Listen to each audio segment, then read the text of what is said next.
दोस्तों, इस बढ़ते अपराध जगत में शासन और प्रशासन के लिए सबसे बड़ी चुनौती यह है कि अपराधियों से सच और झूठ का कैसे पता लगाया जाए। सन 1972 में अमेरिका के आविष्कारकर्ता अलान बेल ने इस लाई डिटेक्टर का एक दूसरा सुधार किया, इसे मॉडिफाई किया और बेहतर मॉडल विकसित किया। इसके द्वारा व्यक्ति की क्रियाओं में होने वाली सूक्ष्म परिवर्तन का भी पता लगाया जा सकता है। आमतौर पर इसका प्रयोग अपराधी का पता लगाने के लिए किया जाता है। दोस्तों, डिवाइस के 8 महत्वपूर्ण भाग होते हैं जो इंसान के अलग अलग अंगों से कनेक्ट किया जाता है। इनके काम भी अलग अलग होते हैं। पहले नंबर पर है गैल्वेनोग्राफ, इसे राइट हैंड के उंगलियों में कनेक्ट किया जाता है। दूसरा है कार्डियोसिग्मोग्राफ, यह डिवाइस लेफ्ट हैंड के ऊपरी हिस्से में कनेक्ट किया जाता है। तीसरा है इलेक्ट्रोडर्मल सेंसर, यह लेफ्ट हैंड के हथेली पर कनेक्ट किया जाता है।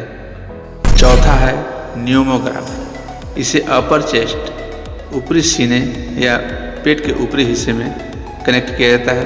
पांचवा है एक्टिविटी सेंसर पैड, यह 5 अलग अलग अंगों में कनेक्ट किया जाता है। छठवां है कैमरा, फेस की एक्टिविटी रिकॉर्ड करता है। और सातवां है पॉलीग्राफ, यह 5 डिवाइस से कनेक्ट होता है तथा नीचे 8वां डिवाइस लैपटॉप से कनेक्ट होता है। मनुष्य की शारीरिक क्रियाओं में कुछ परिवर्तन होते हैं, जैसे झूठ बोलने पर आमतौर पर हृदय की धड़कन बढ़ जाती है, पसीना आने लगता है और रक्त का दबाव बढ़ जाता है, ब्लड का सर्कुलेशन बढ़ जाता है। और यह यंत्र इन्हीं सब परिवर्तनों का लेखा जोखा करते हैं।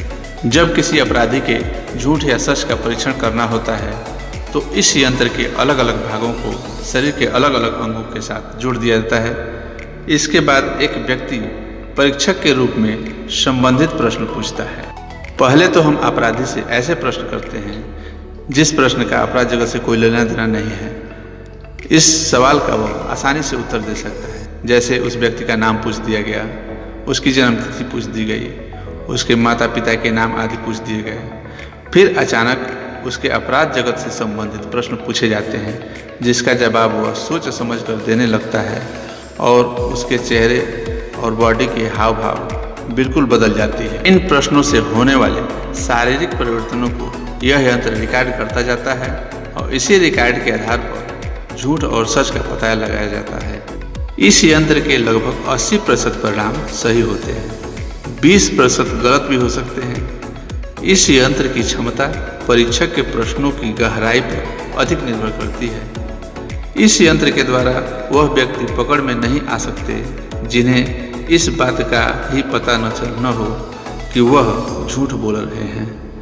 कुछ अपराधी तो इतने चालाक होते हैं कि वह अपनी भावनाओं और शारीरिक क्रियाओं पर काबू कर लेते हैं। ऐसी स्थिति में यह यंत्र झूठ और सच का पता नहीं लगा सकता है और यही कारण है कि कोर्ट में इस यंत्र के परिणामों को गवाही के रूप में स्वीकार नहीं किया जाता। अर्थात कोर्ट इस यंत्र के दिए गए रिपोर्ट के आधार पर अपने फैसले नहीं सुनाती, बल्कि उसे और भी साक्ष्य की ज़रूरत पड़ती है। तो ये थे कुछ जानकारी झूठ और सच के पता लगाने वाली मशीन के बारे में। वीडियो अगर अच्छा लगा हो तो हमारे चैनल YP कमल को सब्सक्राइब करें, लाइक करें, शेयर करें और बेल आइकन को दबा लें। मिलते हैं अगले वीडियो में। धन्यवाद।